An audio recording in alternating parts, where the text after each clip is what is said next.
मेरा नाम रुमैसा है। मैं 2 भाइयों की इकलौती बहन, अपने अम्मा अब्बा की लाडली और ख़ानदान भर की आंखों का तारा थी। लेकिन इन 2 सालों में ऐसा बहुत कुछ हुआ कि वो ख़ानदान ही नहीं रहा जिसकी मैं लाडली थी। एक एक्सीडेंट में मेरे अब्बा माजूर हो गए और अम्मा इस दुनिया से चल बसी। उस हादसे ने हमें तोड़ कर रख दिया था। अभी हमारे ये ज़ख्म भी भरे नहीं थे कि हम पर मज़ीद मुसीबतें टूट पड़ीं। हमने अम्मी के बगैर जैसे तैसे 2 साल गुजार लिए थे कि एक दिन मेरे बड़े भाई अहमद घर से दफ्तर गए तो फिर वो लौट कर ना आ सके। उनकी जवान साला लाश को देखकर पूरे खानदान और मोहल्ले में कोहराम बर्पा हो गया। ऐसी जवान मौत देखकर तो दूसरे लोग भी टूट गए थे और हम तो जैसे अब जिंदू में शुमार ही नहीं हो रहे थे। भाई की ऐसी मौत अब्बा भी बर्दाश्त नहीं कर पाए थे और ठीक 14 दिन बाद अब्बा भी हमें छोड़कर दुनिया फानी से कूच कर गए। उस दिन मुझे और अली बाई को लगा जैसे हमारी दुनिया ही अंधेर हो गई है। हर इंसान हमें तरहम भरी निगाहों से देख रहा था। पहले अम्मी, फिर अहमद भाई और अब अब्बा भी। हमारे घर में तो जैसे नहुसत ने डेरा डाल लिया था। पहले जहाँ हर वक्त कहकूं की आवाज़ें आती थी, आज इस घर में उल्लू बोलते थे। अभी अब्बा का 10वां ही हुआ था कि अली बाई ने एक तोशा छोड़ा, जिसे सुनकर मैं दंग रह गई और इस सोच में पड़ गई कि आखिर ये बात अपने पूरे ख़ानदान के सामने कैसे करूं। अली बाई ने कहा था कि वो शादी करना चाहते हैं, वो भी बहुत जल्दी, 1 या 2 हफ्ते में। उनकी ये फरमाइश सुनकर मैंने पहली बात ही ये की थी कि आखिर 2 हफ्तों में भाभी कैसे मिलेगी और तैयारियां कैसे होंगी। लेकिन भैया तो जैसे सब कुछ सोचे पहले से ही तैयार बैठे थे। उन्होंने कहा कि उन्हें एक लड़की पसंद है, उसके घर वाले भी राज़ी हो जाएंगे, बस हमें अपना ख़ानदान लेकर वहाँ रिश्ता लेने जाना है। मैं भैया की इस बात पर थोड़ा सा अफसुर्दा हुई थी, क्योंकि मेरी कुछ ख्वाहिशें और कुछ अरमान थे जो मैंने बचपन से अम्मा की आंखों में अपने भाइयों के लिए देखे थे और वही देखती बड़ी हुई थी कि जैसे हम रिश्ता लेकर जाएंगे, जिस तरह से हम भाभी को पसंद करेंगे, उसकी रस्में करेंगे, किस तरह से सब होगा। लेकिन यहाँ तो इस बात की नौबत ही नहीं आई थी।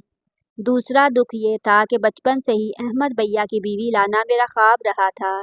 सारा बचपन मैं उन्हें ये कहकर छेड़ती रही थी कि भैया कहीं आप बेगम आने के बाद हमें भूल मत जाना, और भैया हमेशा इस बात पर हंस देते थे कि भला ऐसा कैसे मुमकिन है। आज भैया की वही बातें जहन में आ रही थी। इन 2 सालों में हमारे सारे अरमान तहस नहस हो गए थे और अभी तो भैया और अब्बा को गए 2 महीने भी नहीं हुए थे कि अली बाई ने अपनी शादी की बात छेड़ दी थी। जिस घर में अभी चंद दिनों पहले 2-2 लाशें आगे पीछे उठी थीं, उनका शौक भी अभी ख़त्म नहीं हुआ था कि भैया को अपना सुहाग सुजाने की पड़ गई थी। मैंने दिल ही दिल में इरादा कर लिया था कि जब तक शौक ख़त्म नहीं होता, इस घर में ढोल नगाड़े बजने नहीं दूंगी। मैं ये इरादा करके अपने कामों में लग गई थी। जब रात को अली भैया घर आए और उनके हाथ में कुछ सामान था, उन्होंने कहा कि छोटी कल फुप्पो के घर जाना है और खाला के भी, उनसे बात कर लेना, क्योंकि कल इतवार है। हम खाला और फुप्पो से बात कर लेंगे और फिर शाम में हम लोग समिया के घर चले जाएंगे। भैया अपनी ही रवानी में बोल रहे थे और मैं बस उनका चेहरा देख रही थी कि आखिर वो इतने संगदिल कैसे हो सकते हैं। क्या उन्हें किसी की याद नहीं आ रही, या फिर ऐसा कौन सा इश्क है जो उन पर अचानक वार हो गया है। मुझे वो अपने पहले वाले अली भाई नहीं लग रहे थे, जिनकी जान अपने खानदान में थी। ये तो कोई और ही था जो बस अपनी खुशियों भरी जिंदगी के लिए कोशा था। मैंने अली बाई को बेतासुर निगाहों से देखा था और फिर कहा कि भाई हम रिश्ता लेकर नहीं जाएंगे। मेरी बात सुनकर भैया के चलते हाथ रुके थे और सिवालिया निगाहों से मुझे देखा, जैसे जवाब मांग रहे हों। उनके कुछ भी कहने से पहले ही मैंने कहा कि अभी अहमद भाई और अब्बा को गए चंद माह भी नहीं हुए, मैं कैसे आपकी दुल्हन ले आऊं, सब क्या कहेंगे। मेरी बात सुनकर भैया के चेहरे पर मुस्कुराहट आई और फिर कहा कि इस घर की वीरानियां मुझे काटती हैं और तुम सारा दिन यहाँ अकेली रहती हो। मुझे तुम्हारी फिक्र लगी रहती है, और जब से अब्बू और बाई गए हैं मेरा यकीन इस जिंदगी से उठ गया है। मैं चाहता हूँ कि इससे पहले मुझे कुछ हो, तुम्हारे फर्ज से भी सुबकदोश हो जाऊँ, और इसलिए हमारे घर में एक औरत का होना लाजमी है। ये कहकर भैया मेरे सर पर प्यार देकर उठ गए और मैं खुद को मलामत करने लगी कि मैं भैया के बारे में किस हद तक बुरा सोच रही थी और भैया को मेरा ही ख्याल था। मैं सारी रात रोती रही थी और दिल ही दिल में भैया से माफ़ी मांगती रही थी। अगले दिन मैं जल्दी जल्दी उठी और इससे पहले कि भैया उठते मैं तैयार भी हो चुकी थी। उन्होंने मुझे तैयार देखा तो हैरान रह गए।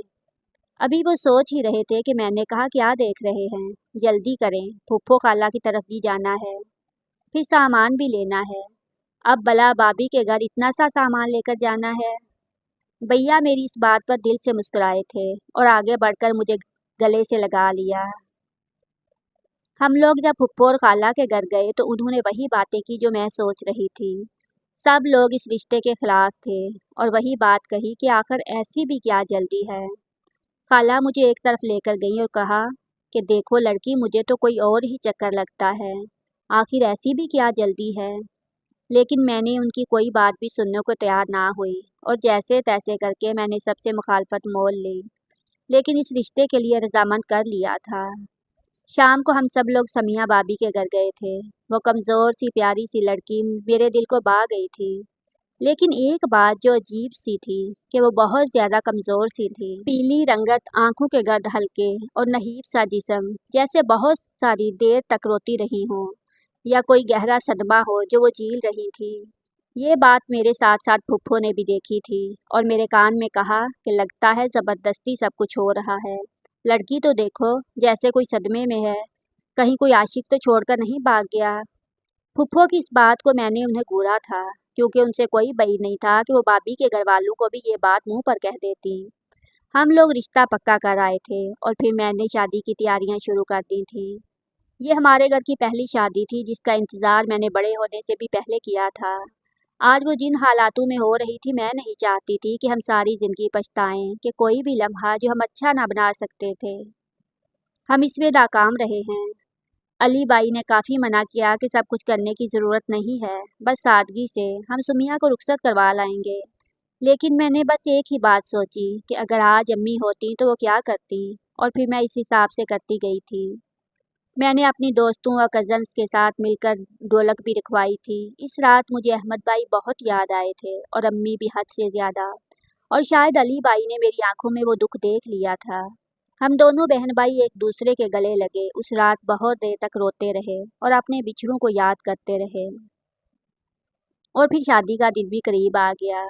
बारात की दुल्हन सुमिया भाभी बहुत हसीन लग रही थी, लेकिन उनके चेहरे पर बहुत ज़्यादा उदासी थी। मैंने सोचा कि वो अपने घर छोड़कर आ रही हैं, शायद ये इस वजह से है। मैं उन्हें देखने दुल्हन वाले कमरे में गई तो मैंने देखा वो उल्टियाँ कर रही थी।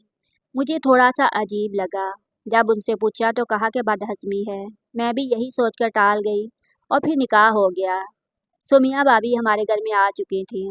सब रस्में करके उन्हें उनके कमरे में बिठाकर मैं बाहर आ गई थी। भैया से खूब सारा नेक वसूल करने के बाद मैं उन्हें छेड़ते हुए कमरे में भेज दिया था। आधे घंटे बाद मुझे याद आया कि मैं तो दूध का गिलास अंदर भिजवाना ही भूल गई थी।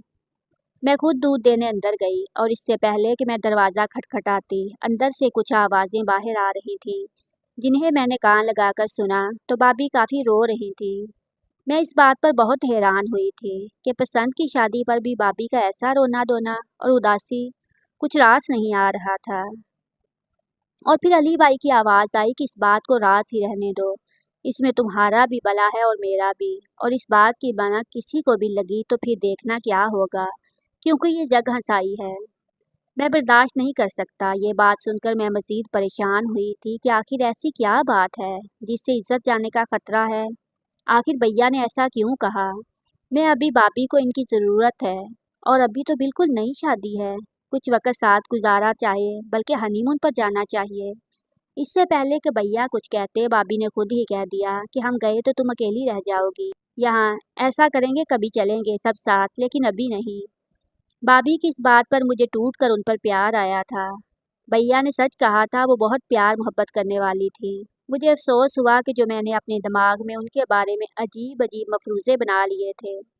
अभी भैया को दफ्तर गए 2 ही घंटे हुए थे कि भाभी को उबकाई आने लगी और फिर उनकी हालत एकदम से बिगड़ने लगी थी। उनके जिस्म से जैसे जान निकल रही थी। मैंने भैया को कॉल की लेकिन उन्होंने नहीं उठाई और फिर मैं भाभी को खुद ही अस्पताल में ले गई। भाभी बेहोश हो चुकी थी। तब डॉक्टर ने मुझे जो बताया वो सुनकर मेरे पैरों तले से ज़मीन निकल गई।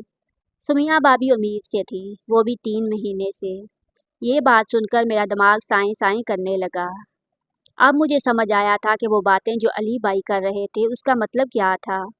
मुझे अपने भाई के ज़र्फ़ पर फ़ख्र हुआ था और भाभी पर गुस्सा आया था कि इतनी बड़ी बात आखिर उन्होंने छुपा कैसे ली। अभी मैं इन सोचों में थी कि भाभी को होश आ गया। वो खुद को अस्पताल में देखकर सदमे में जा चुकी थी। उनके चेहरे पर कभी ये रंग आ रहा था तो कभी जा रहा था। मैं समझ गई थी कि वो अपना राज फाश होने से डर रही हैं। मेरे जहन में एकदम आया कि अगर बाई को पता चल गया था तो उन्होंने छुपाया ही क्यों। तभी मैंने एक फैसला किया और फिर भाभी को ये भी नहीं बताया कि मुझे उनकी हकीकत मालूम है। उनसे कह दिया कि डॉक्टर ने कहा है कि बदहज़मी है। इस बात को सुनकर सुमिया भाभी के चेहरे पर एक इत्मीनान उमड़ आया था। घर जाकर जब बाई आए तो उन्हें अस्पताल जाने का बताया। उनका हाल भी भाभी से कुछ मुख्तलिफ नहीं था। मैं मसलतन खामोश हो गई और भाभी को रिपोर्ट छुपा कर अपने कमरे में रख ली। 2 हफ्ते गुजरे थे कि एक दिन बाई घर आए और इनके हाथ में मिठाई का एक डब्बा था। मैंने वजह पूछी तो उन्होंने कहा कि तुम्हारी भाभी उम्मीद से हैं। मैं ना चाहते हुए भी कह गई, वो तो 3 महीने से उम्मीद से हैं, आप क्यों आज मिठाई बांट रहे हैं। मेरी इस बात पर भैया भाभी दोनों के चेहरे पर से रंग उठ चुका था। मैं उन्हें वहीं हैरत का पुतला बना छोड़ आई थी और फिर अगले दिन कई दिन से मैंने उनसे बात ना की। अब जब भी मैं भाभी से बात करती मेरी आवाज़ में एक हकारत होती। एक दिन वो दूध पी रही थी जब मैं किचन में गई। मैंने उन्हें देखकर ज़ोर ज़ोर से हंसना शुरू कर दिया और फिर कहा, किसका गंध है जो आप हमारे घर के पैसों पर पाल रही हैं। कौन था वो बदज़ात था जिसने आपको कबूल नहीं किया। अभी बात मेरी मुंह में ही थी कि अली भाई अंदर आए और ज़ोर से मुझे थप्पड़ सीध किया। मैं मुंह पर हाथ रख के उन्हें बेयकीनी से देखा और फिर चीख कर बोली, इस बदज़ात की वजह से आपने मुझे मारा है जो किसी का गुनाह आप पर थोप रही हैं। आपका ज़र्फ़ होगा इतना बड़ा कि किसी और की औलाद को पाल लें, लेकिन मैं ऐसा नहीं कर सकती। ये कहते ही मैं कमरे में भाग गई। जब बाई मेरे पीछे आए थे मुझे लगा कि वो मुझसे माफ़ी मांगेंगे, लेकिन उन्होंने जो बात मुझे बताई वो सुनकर मैं हैरान रह गई। बाई ने बताया कि ये बच्चा अहमद बाई का था। ये बात सुनकर मुझे हैरानी का दचका लगा था कि अली बाई भाभी की इज्जत बचाने के लिए अपने मरे हुए बाई पर इल्ज़ाम लगा रहे थे। ये सुनकर मैंने भैया को अपने कमरे से निकाल दिया और फिर उनकी कोई बात भी नहीं सुनी, क्योंकि मेरे मुताबिक अब वो मेरे भाई पर बहतान लगा रहे थे। उस रात मैं अहमद भाई के कमरे में गई और फिर उनकी चीज़ें वगैरह देखती रही। काफ़ी देर वहाँ पर रखी हर चीज़ को गले से लगा कर रोती रही। तब मुझे भैया की डायरी मिली, जहाँ उन्होंने कई राज लिख रखे थे। इस डायरी को जैसे जैसे मैं पढ़ रही थी मेरा दिमाग बिल्कुल सुन्न हो रहा था। भैया ने इस डायरी में खुद सारी हकीकत लिख दी थी। अहमद भाई अपने काम के सिलसिले में एक साइट पर गए थे जहाँ किसी यूनिवर्सिटी की लड़कियाँ आई हुई थीं। सुमिया भाभी इनमें से एक थी। इनकी मनमोहनी सी सूरत पर अहमद भाई पहली ही नज़र में फरिश्ता हो गए थे और फिर उनका पीछा किया। भाभी ये बाँप गई थी और जब अहमद भाई ने सबके सामने उनका हाथ थामा तो एक ज़ोरदार थप्पड़ सुमिया भाभी ने उन्हें दे मारा। वो पहले से ही मंगनी शुदा थी। वो कैसे किसी भी अजनबी की मीठी निगाहों के जाल में आ जाती, इसलिए वो थप्पड़ मारकर वहाँ से जा चुकी थी। लेकिन अहमद भाई के दिमाग में ये बात बैठ गई कि इस लड़की ने सबके सामने उनकी बेइज्जती की है। वो पल पल जब जब उनके सामने आता बदले के जज्बात मज़ीद उजागर होते। वो साइड भैया के काम की जगह थी, वहाँ आकर एक लड़की ने उन्हें थप्पड़ मारा तो अब कई मुलाजम भी उनके बारे में बातें करते थे कि देखो कैसा इंसान है, इतनी बड़ी जगह पर होकर वो इतनी आला मुलाजमत के बावजूद भी ये रखते हैं कि किसी की बहन बेटी का लिहाज तक नहीं है।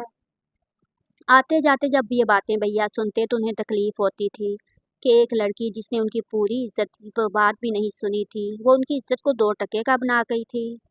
वो भी पल में। जिस जगह भैया को अपनी शोहरत करने में सालों लगे थे, अब वो कहीं किसी पर रोब झाड़ने के काबिल भी नहीं रहे थे। हर गुजरते दिन के साथ यही तक का एहसास बढ़ता जा रहा था और फिर भैया ने सुमिया भाभी के घर का पता निकलवाया और उनके आने जाने की फुटेज पर कड़ी नज़र रखनी शुरू कर दी थी। वो कब आती हैं कब जाती हैं भैया को सब पता था। और फिर एक दिन जब भैया यूनिवर्सिटी से वापस आ रही थी, जान उन्हें अगवा कर लिया और फिर उन्हें अपनी दरिंदगी का निशाना बना डाला और फिर उन्हें उनके घर के बाहर फेंक आए। दरअसल वो अपनी इज्जत का बदला लेना चाहते थे कि जैसे उनकी इज्जत नीलाम हुई वैसे ही सुमिया की भी हो जाए। लेकिन फिर हर गए दिन के साथ ये एहसास उन्हें कचौके लगाता रहता था कि उन्होंने एक मासूम लड़की की इज्जत रौंद दी है। कई बार ख्वाब में वो रोती चीखती लड़की आती थी और फिर भैया ने फैसला किया कि वो इससे शादी कर लेंगे। जब भैया उनके घर गए तो उन्हें पता चला कि सुमिया की मंगनी टूट चुकी थी। भैया सुमिया के कदमों में गिरे और फिर माफ़ी मांगी, लेकिन उन्होंने माफ़ नहीं किया और फिर धमकी दी कि अगर अब आप यहाँ आए तो मैं सब घर वालों को आपकी हकीकत बता दूंगी। तब भैया ने उससे कहा कि देखो, मेरा गुनाह साबित नहीं होगा और ऊपर से तुम्हारी ज़िंदगी भी मज़ीद तबाह होगी। तुम माँ बनने वाली हो, ये औलाद मेरी है, उसका हकदार मैं हूँ। कौन कैसे किसी और के खून को अपने घर में जगह देगा? या तो तुम्हारे घर वाले उसे ज़ाया करवा देंगे या फिर किसी एडी सेंटर छोड़ आएंगे। अगर तुम मुझसे शादी करती हो तो हमारे बच्चे को हम दोनों का नाम मिल जाएगा। भैया की इस बात से वो काफ़ी हद तक मान गई थी, क्योंकि बहरहाल वो भी चाहती थी कि उनकी औलाद अपने बाप के साए में पले। और यहीं तक वो डायरी ख़त्म हो गई थी, उसके आगे कुछ नहीं था। अब सवाल ये था कि आखिर अली भाई को सुमिया भाभी का पता कैसे लगा, क्योंकि अहमद भाई ने आज तक इस राज की भनक भी किसी को लगने नहीं दी थी। मुझे अब समझ आ रहा था कि आखिर अली भाई समिया भाभी का इतना ख्याल क्यों रख रहे थे, क्योंकि वो जानते थे कि वो गलत नहीं है। वो खुद मजलूम थी और ये भी एक तरह का अपनी खिफ्त मिटाने का तरीका ही था कि वो आंख अपनी इज्जत बना कर ले आए थे। अगले दिन जब मैं सोकर उठी तो भाई भाभी दोनों घर पर नहीं थे। मैं काफ़ी हैरान हुई कि आखिर दोनों रातों रात कहाँ गए। मैंने भैया को कॉल करना शुरू की, लेकिन उनका मोबाइल बंद था और ऐसे ही भाभी का भी। तब मुझे लगा कि वो दोनों भी मुझे छोड़कर चले गए थे। मैंने अपनी जज्बातियत की वजह से अपने अकलौते रिश्ते भी खो दिए थे। मुझे शर्मिंदगी ने एकदम घेर लिया था और मैंने अपने रब के हजूर अपने हर अमल की माफ़ी मांगी थी। तभी अली भाई अंदर दाखिल हुए। वो अकेले थे, सुमिया भाभी उनके साथ नहीं थी। मैंने जब पूछा तो भाई ने कहा कि मैं उसे उसके मेके छोड़ आया हूँ, अब खर्चा भेज दिया करूँगा, वो वही रहेगी। भाई की इस बात पर मेरी आंखों से आंसू आए और मैंने फूट फूट कर रोना शुरू कर दिया और फिर उन्हें बताया कि मुझे सारी हकीकत का पता चल गया है। भाभी मासूम हैं, उनका कोई कसूर नहीं है। अहमद भाई ने ही उनकी ज़िंदगी तबाह की थी। मेरी बात सुनकर अली भाई ने हैरानी से देखा और फिर पूछा कि क्या तुमने डायरी पढ़ ली है? मैंने सर हाँ में हिलाया और उनसे पूछा कि आखिर उन्हें सुमिया भाभी कहाँ मिली थी। तब अली भाई ने बाकी की आधी हकीकत मुझे बताई। मैं एक दिन अहमद भाई के कमरे में उनका लैपटॉप लेने गया था। जब मैंने उनकी डायरी देखी तब मैं काफ़ी हैरान हुआ और फिर तजस्सुस से ही सारी डायरी पढ़ ली। तब मुझे एहसास हुआ कि भाई कद किस कदर बड़े जुर्म का इर्तिकाब कर बैठे हैं। और मैंने भाई को कॉल की और अभी वो मुझसे बात कर ही रहे थे जब उनकी गाड़ी के आगे एक ट्रक को जा लगी। मैं जब अस्पताल पहुंचा तो अभी चंद सांसें बाकी थी। तब वहां सुमिया भी आ गई थी और बाई ने सुमिया का हाथ मुझे दिया और कहा कि मेरी औलाद को अपनी औलाद समझकर पालना और कभी इसे नाजायज़ होने का ताना मत देना। मैं चाहता हूँ कि सारा ख़ानदान और दुनिया उसे इज्जत दे, इसलिए उन दोनों को इस दुनिया में तुम्हारी अमानत बनाकर जा रहा हूँ। जितनी जल्दी हो सके उसे अपना लो। भैया ने मेरे हाथों में जान दी थी, इसलिए मैंने अपना वादा निभाया और बस। भैया की इस बात पर मैं उठी और फिर उन्हें कहा कि चलें, भाभी को लेने चलते हैं। अब 2 साल गुजर गए हैं। भाभी ने 2 जुड़वां बच्चों को जन्म दिया था, जिनमें मुझे अहमद भाई नज़र आते हैं।